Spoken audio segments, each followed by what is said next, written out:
The suitcase hit the hardwood floor with a thud that made me flinch. I can't do this anymore, Tyler. I won't. Megan's voice cracked as she yanked open the bedroom closet, grabbing handfuls of clothes and shoving them into the bag. Her hands were shaking. Mascara streaked down her cheeks in ugly black lines. My son stood in the doorway, frozen. His mouth opened, but nothing came out. Megan, please, just wait. We can talk about this. Talk. She whipped around, eyes wild. Your mother has been living here for 3 months. 3 months, Tyler. And every single day, she finds a way to make me feel like trash in my own house. I stood in the hallway, my back pressed against the wall, heart hammering in my chest. I wanted to disappear. I wanted to defend myself. I wanted to scream that I'd been nothing but helpful, nothing but kind. But my voice was locked somewhere deep in my throat. She didn't mean, Tyler started. She called my lasagna interesting at dinner last night. She rearranged my kitchen cabinets without asking. She keeps telling me how you used to like things done back home. Megan's voice rose higher with each word. I'm done, Tyler. I'm done pretending this is okay. The zipper screeched as she yanked it closed. Tyler took a step forward, reaching for her arm. You're my wife, but she's my mother. I can't just. Then make a choice. The words hung in the air like a death sentence. Megan grabbed her purse from the dresser, her keys jangling as she slung it over her shoulder. When she looked at Tyler, her face was stone. Tell your mother to apologize to me. A real apology. Or I'm staying at my sister's until she's gone. She walked past him, past me. The front door opened, then slammed so hard the picture frames on the wall rattled. Tyler didn't move. He just stood there, staring at the empty doorway like he'd forgotten how to breathe. I opened my mouth to say something, anything, but he turned and walked into the bedroom. The door clicked shut behind him. I stood alone in that hallway, the silence pressing down on me like a weight I couldn't lift. You know what the worst part was? This wasn't even the first time. My daughter Rachel had said almost the same thing to me 2 weeks before. Standing in her marble-floored kitchen, arms crossed, eyes cold. Mom, you need to apologize to Doug. You embarrassed him in front of his colleagues. I'd asked her what I'd done wrong. She'd listed off a dozen tiny things, my clothes, my accent, the way I'd laughed at someone's joke. Each one felt like a slap. When I refused to apologize for being myself, she'd asked me to leave. I packed my things and moved into Tyler's guest room, thinking at least my son understood. At least he still saw me as his mother, not some embarrassing relic from a past he wanted to forget. But now Megan was gone, and Tyler was angry, and I could feel the walls closing in. How did I get here? How does a woman who sacrificed everything for her children end up standing alone in a stranger's hallway, wondering if her own blood still wanted her around? I walked to the guest room, my room now, I guess, and sat on the edge of the bed. My hands were shaking. The phone on the nightstand buzzed. A text from Rachel. We need to talk. I stayed at those 4 words, and something cold settled in my chest, because I knew what was coming next. My name is Marjorie Henson, and I'm 61 years old. I raised 2 children by myself after my husband died young. Alan was only 4 to 6 when his heart gave out. 1 minute he was fixing Mrs. Peterson's car down the street, and the next, he was gone. I remember standing at his funeral, holding Rachel's hand on one side and Tyler's on the other, thinking, I have to be strong enough for all 3 of us now. So that's what I did. I worked 2 jobs, waitressing at night, cleaning houses during the day. I drove a 15-year-old sedan that broke down more times than I can count. I wore thrift store clothes and learned to make a dollar stretch further than it had any right to go. But my kids? They never went without. Rachel got into Northwestern. Full ride? No. We cobbled it together with scholarships, loans, and every extra shift I could pick up. The whole town of Franklin rallied around us, throwing bake sales and donating what they could. The day I dropped her off in Chicago, I cried the whole drive home. Tyler stayed local. He was quieter than his sister, gentler. He loved drawing comic strips and helping elderly neighbors carry their groceries. When he told me he wanted to marry his high school sweetheart, I hugged him and told him I was proud. I thought I'd done everything right. Rachel graduated, landed a finance job, and met Douglas Cartwright at some conference. Doug came from money, real money, the kind that buys you into country clubs and private schools without blinking. Their wedding was beautiful, elegant, everything Alan and I could never have afforded. I wore the nicest dress I owned, a navy blue number from Mace's clearance rack, and tried not to feel out of place among women dripping in diamonds and designer labels. Doug's mother, Patricia, looked at me exactly once during the reception. Her eyes swept over me like I was furniture she was deciding whether to keep or donate. That should have been my first warning. After the wedding, things changed. Slowly at first, then faster. Rachel started correcting the way I talked. Mom, it's saw, not seen. You sound country. She'd cringe when I brought homemade dishes to family dinners. You didn't have to do that. We could have just ordered catering. Doug made jokes about Franklin, about whether we had internet yet, about the crime rate, about how charming it was that people still knew their neighbors' names. I bit my tongue so many times I'm surprised I still have one. Then Tyler married Megan Adams. Megan's father owned the biggest car dealership in Franklin. She grew up in a house with a circular driveway and a pool in the backyard. She wore designer jeans to the grocery store and got her nails done every 2 weeks like clockwork. The first time Tyler brought her to my house for dinner, she looked around like she'd stepped into a time capsule.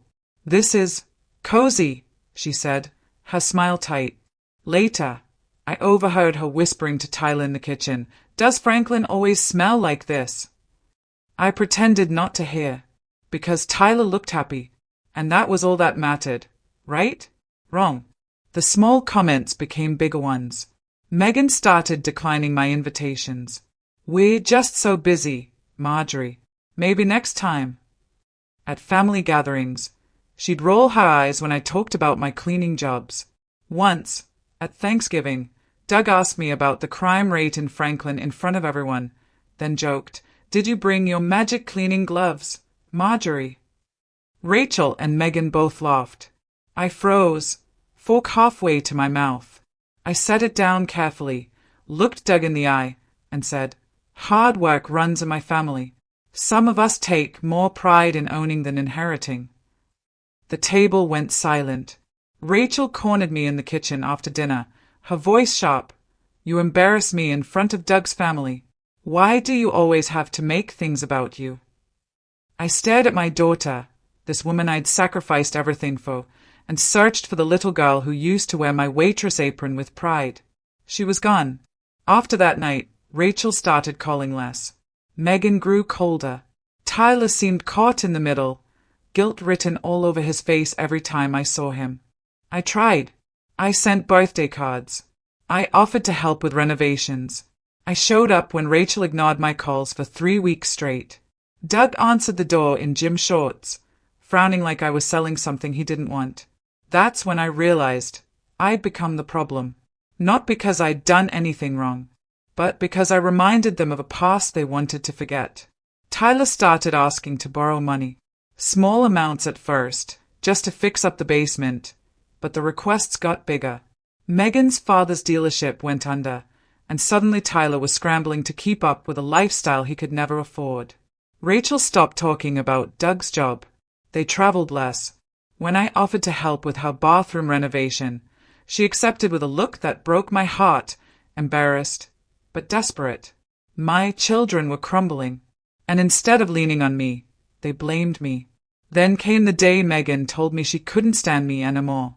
And I knew Rachel was about to say the same thing.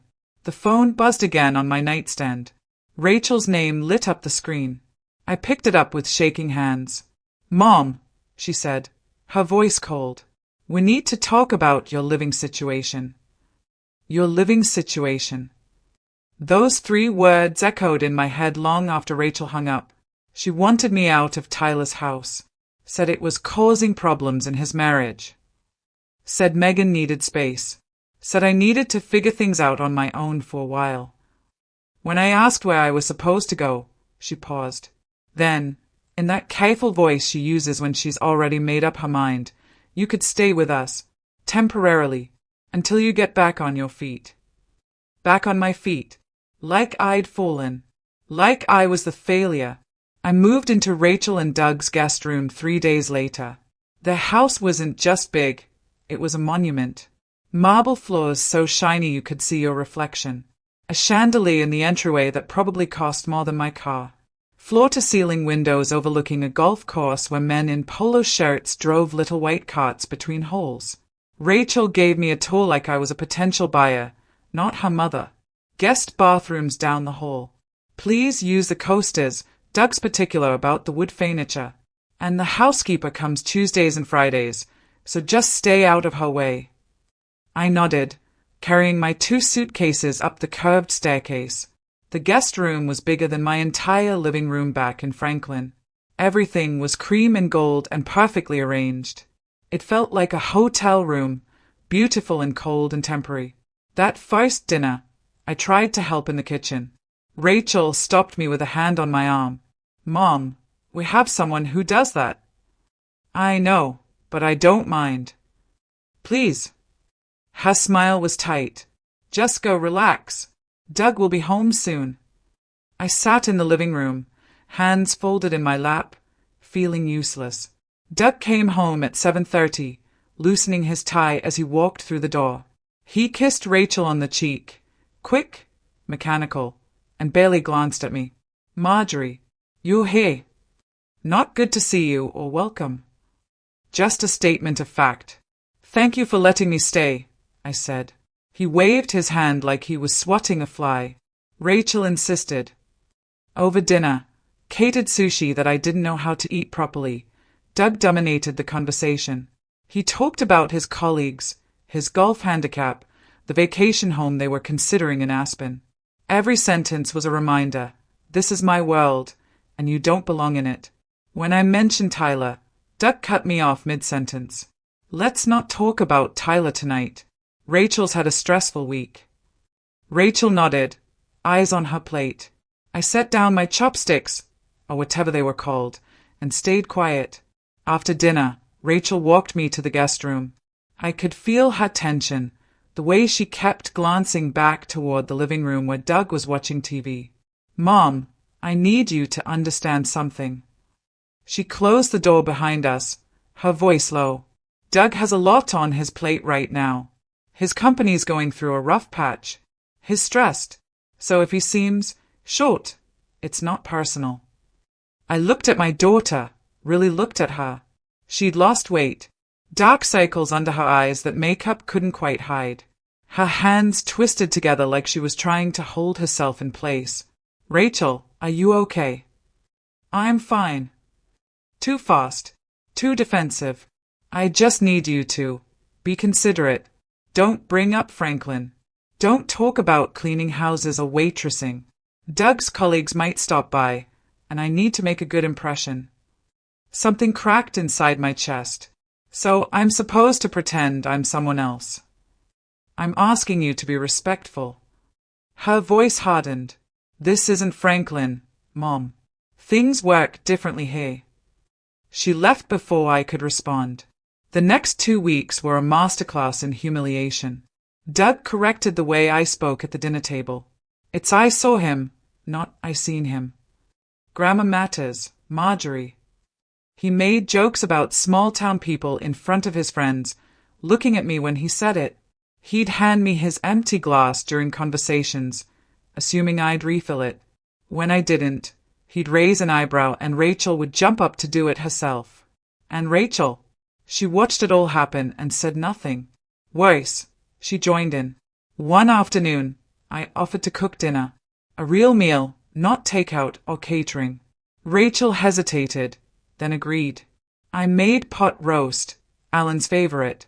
The smell filled the house, warm and familiar, and for a moment, I felt like myself again. Doug came home, sniffed the air, and frowned. What's that smell? Dinner, Rachel said quickly. Mom cooked. He looked at the dining room table, the simple plates, the mismatched serving bowls I'd found in the back of a cabinet, and his expression shifted. Not angry, disappointed. Rachel, we talked about this. I have clients coming over in an hour. Rachel's face went pale. I forgot. I'm sorry. I'll order something. Don't bother. He grabbed his keys. We'll go out. He walked out. Rachel stood frozen for a moment, then turned to me. Why didn't you ask before making dinner? I stared at her. You said it was okay. I didn't know Doug had plans. Her voice rose. You never think about anyone but yourself. The words landed like a punch. I stood there, pot roast cooling on the counter, and watched my daughter grab her purse and follow her husband out the door. They didn't come back until midnight. The next morning, Rachel barely spoke to me. Doug ate breakfast in his office, and I sat at that marble island, eating toast by myself, wondering how much longer I could survive in a house where I wasn't wanted. That night, I overheard them arguing in their bedroom. She's your mother, Rachel. Just tell her. I can't. You know how she is. Then I will. No. Let me handle it. A long pause. Then Doug's voice, colder. Fine. But after the dinner party this weekend, she needs to understand how things work around here. My stomach twisted. That night, I saw how money can buy silence, even love. The dinner party was Doug's idea.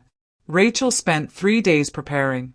She hired extra catering staff, rented crystal glassware, had the floors polished until they gleamed.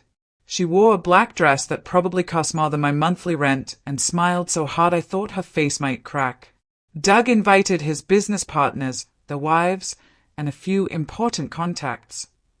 I was told to dress nicely but not too casually, and engage in conversation but don't dominate. I wore the nicest dress I owned, the same navy one from their wedding. Rachel's eyes flickered with something that might have been embarrassment, but she didn't say anything. The guests arrived at 7. Polished people with perfect teeth and practiced laughs. They kissed Rachel and shook Doug's hand and barely acknowledged me when Rachel introduced me as my mother, visiting from out of town. Visiting. Like I was a tourist. I stayed quiet during cocktail hour, sipping wine I didn't like and nodding along to conversations about stock portfolios and vacation homes. Then dinner started. The catering staff moved through the room like ghosts, silent, efficient, invisible. A young woman, maybe 25, refilled glasses and cleared plates without making eye contact. Doug snapped his fingers at her. Actually snapped them. More wine. The good bottle. Not that cheap one. She nodded, hurrying toward the kitchen. I felt something tighten in my chest. The conversation flowed around me. Doug held caught at the head of the table, telling some story about a business deal that everyone pretended to find fascinating. The same young woman returned with a new bottle. Her hands shook slightly as she poured. A drop of wine hit the tablecloth. Doug's fork clattered against his plate. Are you serious right now? The room went quiet. The woman's face drained of color. I'm so sorry, Mr. Cartwright. I'll get a cloth. Do you have any idea how much this tablecloth cost? His voice was sharp, cutting. This is why I told Rachel we should have hired professionals, not some college kid who can't pour wine without making a mess. She looked like she might cry. I set down my glass. Doug. My voice came out steadier than I felt. It's just wine. It happens. Every head turned toward me. Doug's eyes narrowed. Excuse me. I said it's just wine. No reason to talk to her like that. Rachel's hand gripped her fork so hard her knuckles went white. Doug leaned back in his chair, his smile cold. Marjorie, I don't think you understand how things work in this house. I understand just fine. I looked him directly in the eye. I cleaned houses for 20 years. I've scrubbed floors and washed dishes and dealt with all kinds of people. And you know what I learned? Being rich doesn't give you the right to treat people like they are beneath you. The silence was deafening. One of Doug's business partners coughed. His wife stared at her plate. Rachel's face had gone from pale to bright red. Doug stood up slowly, his chair scraping against the floor. Rachel, can I speak with you in the kitchen? Rachel stood so fast she nearly knocked over her wine glass. They disappeared through the dining room doors. I could hear them, raised voices, sharp and angry, even though they were trying to keep quiet. The guests exchanged glances. Someone made an awkward joke about the weather. No one laughed. When Rachel and Doug returned, Rachel's eyes were wet, her jaw set. She walked straight to me. Mom, you need to apologize to Doug. I looked up at her, confused. For what? For embarrassing him in front of his guests. Her voice shook. You had no right to speak to him that way in his own home. He was being cruel to that girl. That's not your concern. Rachel's voice cracked. You're a guest here. You don't get to criticize how Doug runs his household. The other guests were pretending not to watch, but I could feel their eyes on us. I stood up, my chair scraping too loud in the quiet room. Rachel, listen to yourself. This isn't you. Apologize to Doug. Her hands were shaking. Right now, or leave. Doug stood behind her, arms crossed, expression smug. My heart was pounding so hard I could hear it in my ears. You want me to apologize for defending someone who couldn't defend herself. I want you to apologize for making a scene at my dinner party. Rachel's voice rose higher. You always do this. You always have to make everything about you. About your values and your pride and your stupid small-town morals that don't mean anything here. A wine glass tipped over. Red liquid spread across the white tablecloth like blood. No one moved to clean it. Rachel, I started. Say sorry or get out of my house. The words hung in the air like smoke. Every face in that room stared at me, waiting, judging. Some looked uncomfortable. Others looked satisfied, like they'd been waiting for this moment all night. Doug's smile widened. Rachel's hands trembled at her sides, tears streaming down her face, but her expression was stone. I looked at my daughter, this stranger wearing her face, and felt something break inside me that I knew would never heal. My voice came out quiet, steady. I'll apologize. Rachel's shoulders sagged with relief. Doug's smirk deepened. I picked up my napkin, dabbed at my mouth, and set it carefully on the table. I'll apologize for raising a daughter who forgot where she came from. For working myself to the bone to give you opportunities one never had. For loving you so much that I couldn't see when you stopped loving me back. Rachel's face crumbled. I'll apologize for believing that blood meant something. That family was supposed to stand by each other, no matter what. That my children would grow up to be people I could be proud of. Mom, stop! But I will not apologize for standing up for someone who couldn't stand up for herself. I will not apologize for having a backbone. And I will not apologize for being exactly who I've always been. I grabbed my purse from the back of the chair. The room was dead silent. Someone's phone buzzed. No one answered it. You want me out of your house, Rachel? Fine. I'm gone. I walked past her, past Doug, past all those frozen faces. My hands were shaking so badly I could barely grip the door handle. I agreed to apologize, but not in the way they expected. I didn't leave. Not right away. I stood in the foyer, hand on the doorknob, and heard Rachel sob behind me. The sound cut through me like glass. Mom, wait. I turned. She stood in the doorway between the foyer and dining room, mascara running, hands shaking. Behind her, Doug's face was red. His guests sat frozen at the table, wine glasses paused halfway to lips, eyes darting between us like spectators at a car crash. What, Rachel? My voice came out harder than I meant it. You want me to stay so you can humiliate me some more? No, she glanced back at Doug.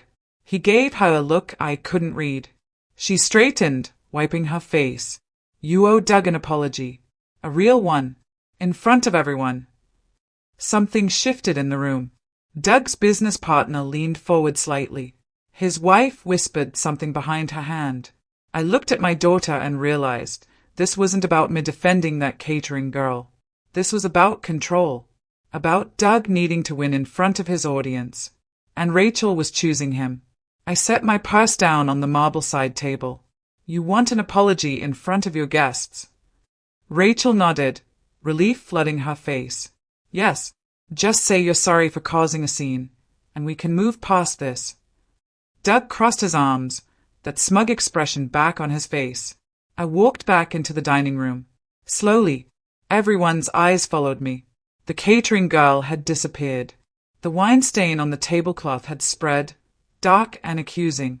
I stood at the end of the table where I'd been sitting, hands clasped in front of me. The room was so quiet I could hear the clock ticking in the hallway. You want me to apologize? I looked at Doug. For speaking out of turn in your home. For embarrassing you in front of your guests. For not knowing my place. Doug's smile widened.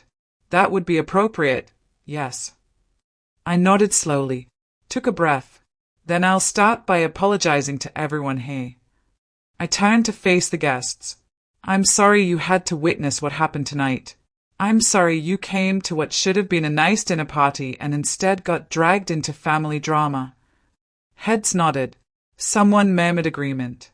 I'm sorry that you all got dressed up and drove here and paid for babysitters or rearranged your schedules, only to find out that the man hosting this party is broke. The nodding stopped. Doug's smile vanished. What did you just say? I said you're broke. I kept my voice steady, looking right at him. You've been hiding it for months, maybe longer, but I've seen the bills piling up on your kitchen counter. I've heard you on the phone with creditors, making excuses. I've watched Rachel sell her jewelry and pretend it was because she was decluttering. Mom, stop! Rachel's voice was thin, desperate. Your business partner here. I gestured to the man sitting closest to Doug. Does he know you've been faking quarterly reports? That the contracts you've been bragging about fell through last year? Doug's face went from red to purple. You have no idea what you're talking about. I lived in your house for 2 weeks. You think I don't pay attention? I turned back to the guests, whose faces had shifted from uncomfortable to shocked.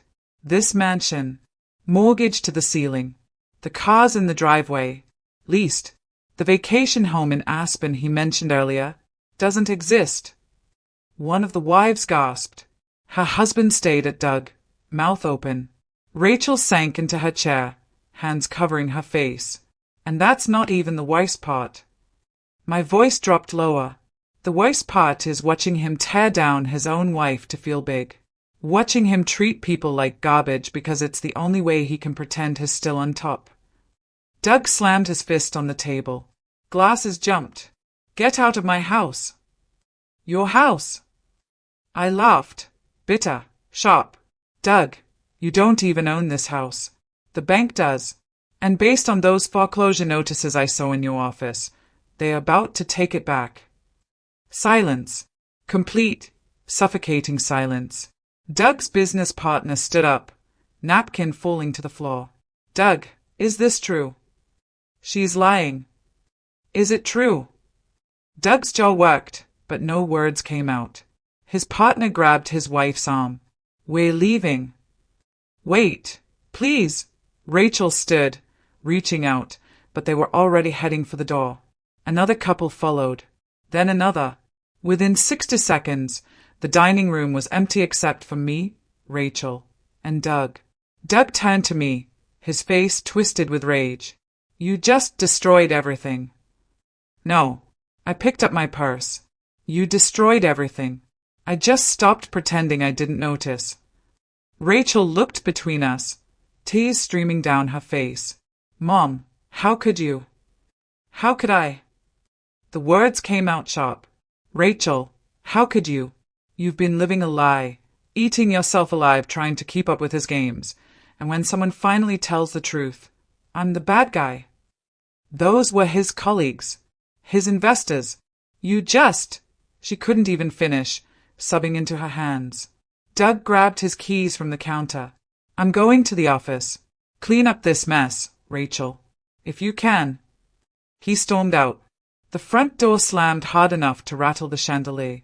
Rachel and I stood in that empty dining room, the remains of the dinner party scattered across the table like wreckage. I needed this night to go well. Her voice was hollow. We needed those investors. We needed. She looked up at me, eyes red and swollen. You just ruined everything. I ruined everything. I stared at her. Rachel, wake up. You're drowning, and you're too proud to reach for the life raft. Get out. Rachel. Get out of my house. She screamed it, voice breaking. I never want to see you again. I opened my mouth, then closed it. What else was there to say? I walked to the guest room, packed my 2 suitcases in under 5 minutes, and carried them down the stairs. Rachel stood in the foyer, arms wrapped around herself, staring at the floor. I stopped at the door.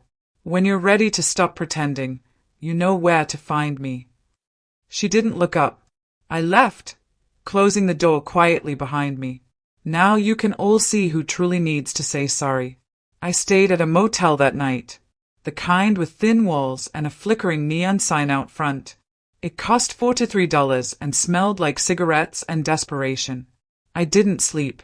I kept replaying Rachel's face, the way she'd crumbled when I exposed Doug's lies, the way she'd screamed at me to leave. I wondered if I'd gone too far, if I should have kept my mouth shut and let her keep drowning. But then I remembered the catering girl's face when Doug snapped at her, the way Rachel had defended him without hesitation. No, I'd done the right thing, even if it cost me my daughter. The next morning, my phone stayed silent. No calls, no texts, nothing. I drove back to Franklin. My house felt smaller than I remembered, dustier. The fridge was mostly empty, the mail piled up on the counter. I'd been gone for months, bouncing between Tyler's house and Rachel's, and somehow my own home had become unfamiliar. I unpacked my suitcases slowly, putting clothes away, trying to remember where things went. That's when my phone finally rang. Tyler.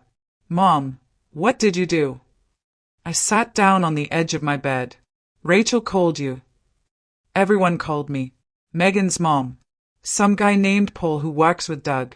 Even Mrs. Peterson from down your street somehow heard about it. He sounded tired, defeated.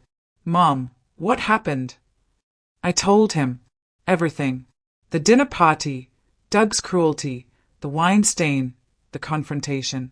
When I finished, Tyler was quiet for a long moment. You exposed him in front of his business partners. I told the truth. Mom, he sighed. That's not how these things work. How what things work? Rich people things. You don't air dirty laundry in public. You don't embarrass people in front of their colleagues. There are rules. Rules. My voice rose. Tyler, your sister has been living a lie for months, maybe years. She's been selling her jewelry to keep up appearances while her husband treats her like an employee. And I'm supposed to stay quiet because there are rules. I'm not saying Doug's a good guy, but Rachel's life is going to be hell now. Her life was already hell. Silence. Then, softer, Megan left me. My heart sank. What? She packed the rest of her stuff yesterday. Filed for divorce this morning. His voice cracked. She said I'm too much like you. Too stubborn. Too willing to burn bridges. Tyler, I'm so sorry. Are you? He didn't sound angry.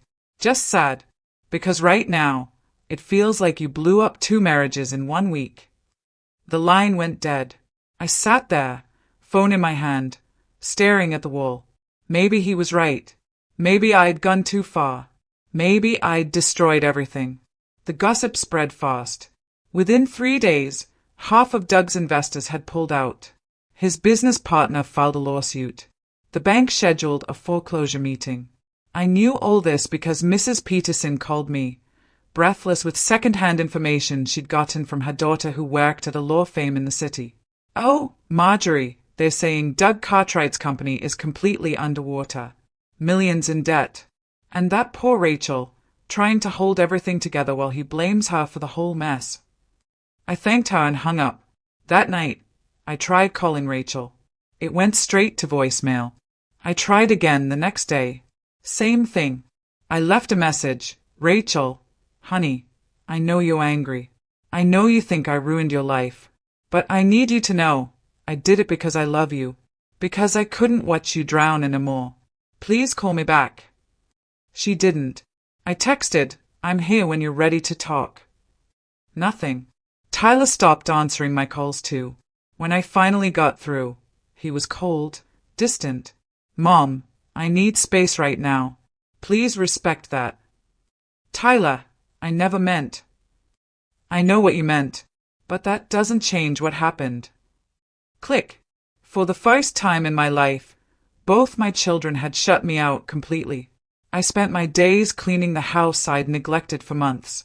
I scrubbed floors, organized closets, threw away expired food. Anything to keep busy.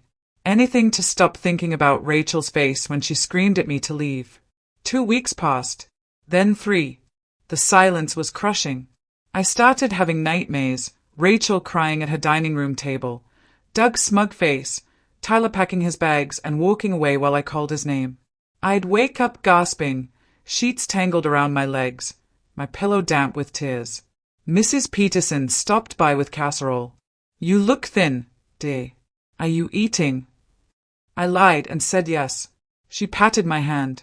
Your children will come around. Family always does. I wasn't so sure. 1 month after the dinner party, my phone rang at 2 in the morning. Rachel's name on the screen. My heart jumped into my throat. I answered on the first ring. Rachel. Crying. Deep, shaking sobs. Mom.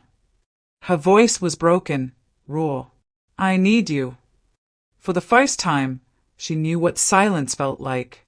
I threw on clothes and drove to Rachel's house without thinking. The streets were empty at 2:30 in the morning. Street lights blurred past as I gripped the steering wheel, heart racing. What if something happened to her? What if Doug had hurt her? What if I'd pushed her too far and now? I forced the thoughts away and drove faster. When I pulled into Rachel's driveway, the house was dark except for a single light in the upstairs bedroom. Doug's Mercedes was gone. Rachel opened the door before I could knock. I barely recognized her. Her hair was unwashed, pulled back in a messy knot. No makeup. Wearing sweatpants and one of Doug's old college t-shirts. 3 sizes too big. She'd lost weight. Her collarbones jutted out sharp and her eyes were sunken, ringed with dark circles. Rachel, I reached for her. She fell into my arms, sobbing so hard her whole body shook. I held her on the doorstep, stroking her hair like I used to when she was little and had nightmares. She clung to me, fingers digging into my back, making sounds I'd never heard from her before. Animal sounds, grief sounds. Come on, baby. Let's get you inside. She let me guide her to the couch. The house was a mess. Boxes stacked in corners, papers scattered across the coffee table, dirty dishes piled in the sink. The smell of old takeout hung in the air. I sat next to her, holding her hand while she cried. Minutes passed, maybe longer. I didn't care. I just held my daughter and let her break. Finally, her sobs slowed. She pulled away, wiping her face with her sleeve. I'm sorry. Her voice was hoarse. I'm so sorry, Mom. Sure. It's okay. It's not okay. She looked at me with bloodshot eyes. You tried to warn me. You tried to tell me Doug was bad news, and I didn't listen.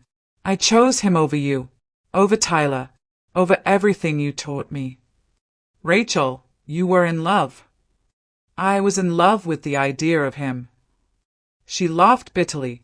The money, the house, the life. I wanted to be someone different.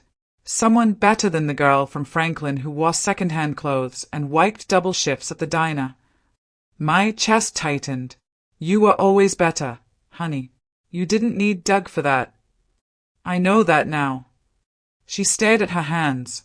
But I spent so many years trying to prove I belonged in his world that I forgot where I actually came from. She stood, pacing to the window. Outside, the golf course stretched dark and empty. After the dinner party, everything fell apart. His investors pulled out. The bank started foreclosure proceedings. His business partner sued him. She wrapped her arms around herself. And through all of it, Doug blamed me. Said if I'd just controlled you, none of this would have happened. Rachel. He said I was the reason he failed. That my family dragged him down. That marrying me was the worst mistake of his life. Her voice broke, and the terrible thing is, part of me believed him. I stood, moving toward her. Don't you dare believe that. Why not? Look at this house. Look at my life. Everything I built is gone. I have nothing. You have yourself. I grabbed her shoulders, forcing her to look at me.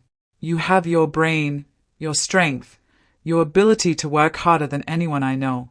That's worth more than any house or car or title. Tears spilled down her cheeks. I don't know how to start over. The same way I did when your father died. The same way I've done 100 times. I pulled her close, one day at a time, one decision at a time, and you do it with your head up because you have nothing to be ashamed of. She cried against my shoulder, quieter now, exhausted. Where's Doug? I asked. He left 3 days ago. Went to stay with his mother in Connecticut.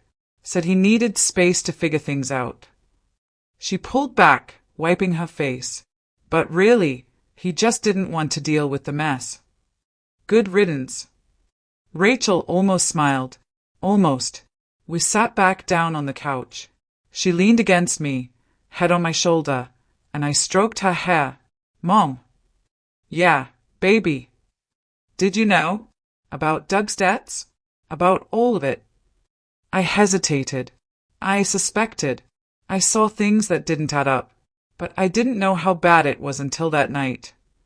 Why didn't you say something sooner? Would you have listened? She was quiet for a long moment. No, probably not. I wanted you to be happy, even if it meant staying quiet about things I didn't like. But that night, when he treated that girl the way he did, when you defended him, I shook my head. I couldn't stay quiet anymore. Not when it meant watching you become someone I didn't recognize. Rachel sat up, looking at me. I became someone I didn't recognize either. She picked up a framed photo from the side table, her college graduation. She was wearing her cap and gown, grinning wide, arm around me. I was wearing my waitress uniform because I'd come straight from my shift. I used to be proud of this photo, she said softly. Then Doug saw it and made some comment about how quaint it was that you wore your uniform to my graduation. After that, I kept it tucked away in a drawer. She set it back on the table, this time face out. I'm done hiding who I am, who you are, who we are. I squeezed her hand. What are you going to do now? I asked. I don't know. She looked around the house. I'll probably lose all of this. The house, the cars, everything. I'll have to start over from nothing. Not nothing. You have your degree, your experience, and you have me. She turned to me, eyes searching. After everything I said to you? After how I treated you? Rachel, you're my daughter. That doesn't change just because we had a fight, even a big one. Fresh tears spilled down her cheeks. I don't deserve you. Yes, you do. I brushed hay from her face. You deserve a mother who tells you the truth, even when it's hard to hear. You deserve a mother who loves you enough to let you hate her for a while, and you deserve a second chance. She hugged me tight, and we stayed like that until the sun started coming up through the windows. Finally, she pulled back, taking a shaky breath. Mom, I need to ask you something. Anything. Can I come home? To Franklin, just for a little while, until I figure things out. Then she asked me something I never thought I'd hear again. Can I come home? The words hung between us, fragile as glass. Rachel looked at me with eyes that reminded me of when she was 6 years old, standing on our porch after falling off her bike, scraped knees and tears, asking me to make it better. But we weren't those people anymore. Too much had happened. Too many words that couldn't be taken back. Rachel. I started, then stopped. Because the truth was, I didn't know if I could do this again. Let her into my home, into my life, only to have her choose someone else when things got comfortable, only to become an embarrassment she needed to hide. I know what you're thinking. She set the photo down, hands trembling. You're thinking I'll just hurt you again. That once I get back on my feet, I'll forget about you. Go back to being the person I was. I didn't deny it. She nodded, tears sliding down her cheeks. I would think the same thing. We sat in silence.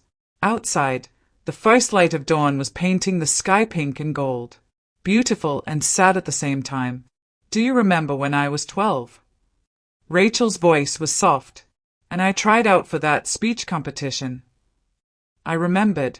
She'd practiced for weeks, standing in front of the bathroom mirror, reciting her speech about women's rights until she had it memorized. I was so nervous the day of the competition. My hands were shaking so bad I couldn't hold my note cards.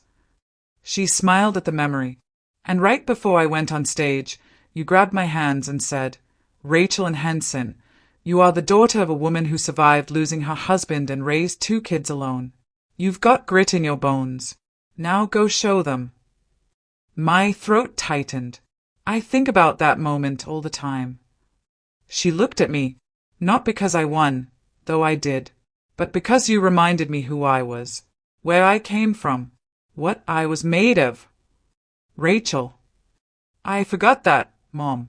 I forgot for so long that when you tried to remind me at that dinner party, I thought you were attacking me. She wiped her face. But you weren't attacking me. You were trying to save me. I reached for her hand. She gripped it tight. I spent years trying to become someone else. Someone polished and perfect and worth loving. But the only person who ever loved me for exactly who I was you. That's not true, I said. Your father loved you. Tyler loves you. I know, but I forgot that too. I forgot that love isn't supposed to cost everything. That real love doesn't ask you to shrink or hide or apologize for existing. She squeezed my hand. Doug made me feel like I was never enough. But you always made me feel like too much was just right. I pulled her close, and she buried her face in my shoulder. I'm scared, she whispered. I'm scared I'll go to Franklin and hate it. I'm scared I'll resent you for losing this life. I'm scared I'll wake up one day and want all of this back. That's honest. I'm also scared that I've hurt you too badly, that you'll let me come home but keep me at arm's length, that I've lost you forever and we're just pretending I haven't. I pulled back, looking her in the eyes. Rachel, I'm not going to lie to you. You did hurt me, badly. When you screamed at me to get out of your house, when you chose Doug over me again and again, it broke something inside me. She flinched, but I kept going. But here's what I know about broken things. Sometimes they heal stronger than before. Sometimes the cracks let the light in. Mom, I'm not saying it'll be easy. I'm not saying we won't fight or that you won't get frustrated with Franklin or that I won't worry every time you leave the house that you're not coming back. I cupped her face in my hands. But you're my daughter, and if you want to come home and figure out who you are without all of this, I gestured around at the mansion. Then yes, you can come home. Rachel's face crumpled. She sobbed into her hands, shoulders shaking. I held her until the tears ran out. There's one condition, I said. She looked up, wiping her face with her sleeve. What? No more apologies. Not for who you are, not for where you come from, not for the choices that brought you here. I brushed hay from her face. We start over. Clean slate. But we do it as equals. Not as mother trying to fix broken daughter. As 2 women trying to figure out what comes next. Rachel stared at me, then nodded slowly. Clean slate. And Rachel, if you come home, you work. You don't hide in your room. You don't wallow. You figure out what you want your life to look like, and you build it. Even if it's hard. Even if it's scary. Okay. Her voice was small but steady. And one more thing. Mom, how many conditions are there? I almost smiled. Just this, you call your brother. You apologize to him. And you fix what you broke there too. Rachel's face fell. Tyler won't talk to me. I've tried. Try harder. He's your brother. He's hurting too. And families that survive, they do the hard work of forgiving. She nodded, fresh tears in her eyes. We sat together as the sun rose fully, painting the empty mansion in gold light. In a few hours, movers would come to start packing. In a few days, the bank would take the keys. But right now, my daughter was coming home. Mom. Yeah. Thank you for not giving up on me. I pulled her close. Never. As we sat there, I wondered, would she forgive her son-in-law next? Would Doug ever understand what he'd lost? But those questions could wait. For now, my daughter was home. And that was enough. 6 months later, I stood in my kitchen in Franklin, watching Rachel wash dishes at my old sink. She wore jeans and a flannel shirt, her hair pulled back in a simple ponytail, no makeup, hand sudsy with dish soap. She'd gotten a job at the local credit union, entry level, nothing fancy. But she showed up every day on time, worked hard, and smiled when people recognized her as Marjorie's daughter. Mom, where does this pan go? She held up my cast iron skillet, cabinet next to the stove. She put it away, then grabbed a towel to dry her hands. Through the window, I could see Mrs. Peterson walking her dog. She waved. Rachel waved back. This was my daughter now. No mansion. No fancy cars. No husband to impress. Just Rachel. Learning to be herself again. Sometimes, the truth costs everything. But peace? Peace is priceless. The divorce was finalized 3 months ago. Doug fought for everything. Claimed Rachel had ruined his reputation, destroyed his business relationships, embarrassed him publicly. His lawyers tried to paint her as the villain. But Rachel stood firm. She hired a small-town attorney who worked for half his usual rate because he remembered her from high school. She showed up to every meeting, answered every question, and never once apologized for telling the truth. In the end, Doug got the debt. Rachel walked away free. She cried the day the papers were signed. Not because she missed him, she was clear about that, but because she'd lost years of her life to a man who never really loved her. Years she couldn't get back. That's okay, I told her. You're not the same person you were then, and you're going to be someone even better tomorrow. She'd started therapy, twice-a-week sessions with a counselor in the next town over, waking through years of people-pleasing and identity loss and learning to set boundaries.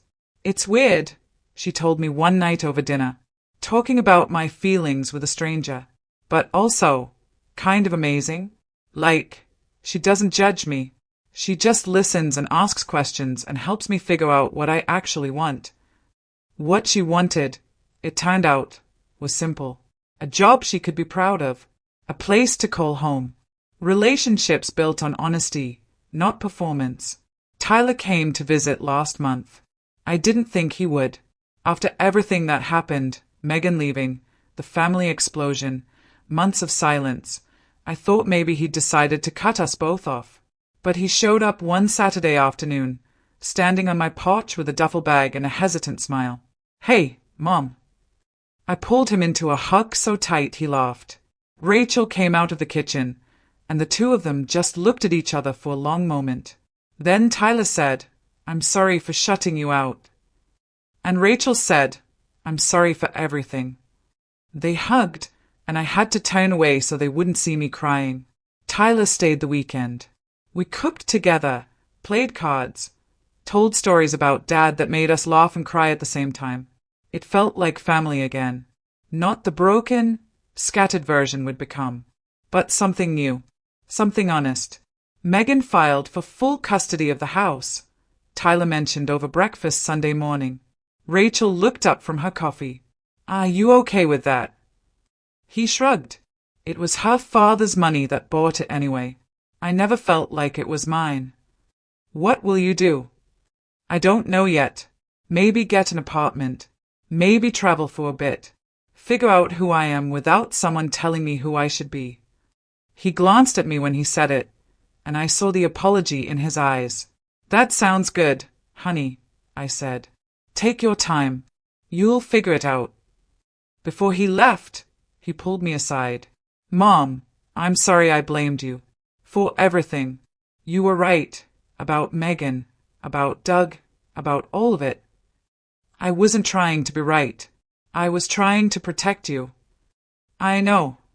He hugged me, and I should have listened. After he drove away, Rachel and I sat on the porch, watching the sun set over Franklin. Do you think Tyler will be okay? She asked. Eventually. He's stronger than he thinks. Like you. I smiled. Like all of us. Now, standing in my kitchen watching Rachel live a quieter, simpler life, I thought about how far we'd come.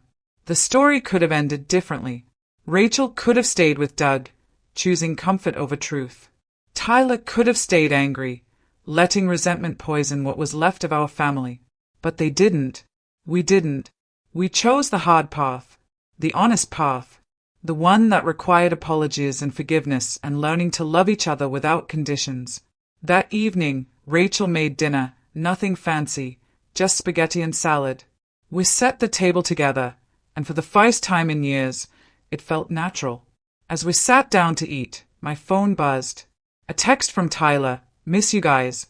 Maybe I'll come visit next month." Rachel read it over my shoulder and smiled. "Tell him yes." I texted back, "Your room's waiting." We ate slowly, talking about Rachel's day at work, a funny customer she'd helped, plans for the weekend. Simple conversation. Normal life. This was what mattered. Not mansions or money or status. Just family, choosing each other, day after day. As for my son's wife, Megan hasn't called since that day. I heard through Mrs. Peterson that she remarried some businessman from 2 towns over. Someone with money and connections and everything she thought she wanted. Maybe some wounds don't want healing. Maybe some people aren't meant to find their way back. But some do. And that's enough. Would you have exposed your daughter's husband in front of his colleagues, or stayed silent for her happiness? So, what do you think? Was I wrong for exposing Doug at that dinner party? Should I have stayed quiet and watched my daughter destroy herself trying to keep up appearances? Here's what I learned through all of this. Sometimes love means telling the truth, even when it costs you everything. Even when your own children turn against you. Even when you're standing alone, wondering if you made the biggest mistake of your life. Because at the end of the day, real family doesn't ask you to shrink. Real love doesn't demand apologies for being yourself. I want to hear from you. Drop a comment and tell me, would you have done what I did? Or would you have kept quiet to protect your daughter's feelings? And here's the harder question. If your own child married someone who treated you like garbage, who looked down on everything you'd sacrificed for them, would you speak up? Or would you bite your tongue and smile through the pain? Leave your answer in the comments. I read every single one, and your stories matter to me. If this story hit home for you, if you've ever felt like the outsider in your own family, if you've ever had to choose between keeping the peace and telling the truth, hit that like button. It helps more people find these stories. And subscribe, because next week I'm sharing another story. This one's about a mother-in-law who discovered her son's wife was hiding something that would tear their family apart. Trust me, you won't want to miss it. Remember, you're not alone in your struggles. We all carry stories we think no one else would understand.